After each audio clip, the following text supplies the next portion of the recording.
what do you think is the biggest trouble with sex today? I'm a little biased because I'm a therapist, but the trouble with sex today is communication. And I feel as though I spend hours and hours and hours a week giving people permission to speak what they imagine is the unspeakable. So that would be my first answer. And my second answer, which is more specific with gay men, is that the pressure to be a certain way is not doing you any justice.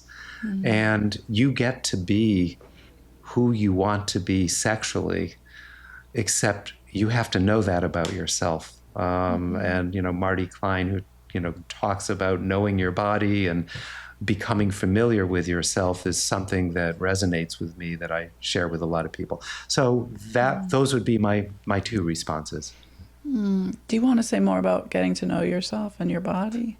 Well, sadly, gay men spend their lives being too busy worrying about being accepted, and that translates into fitting in, and that translates into doing things the way that you imagine it's supposed to be. And it used to be magazines, and now it's the internet, and there's so many messages that people are bombarded with about what to look like, what kind of a car to drive, what kind of sex you ought to be having, how open and free you ought to be. And people are kind of messed up as a result because they have no internal awareness of what turns them on or what's right for them. And Joe Court, who termed the word side, did a justice for the gay male community, because I have gotten so many men coming into my office filled with shame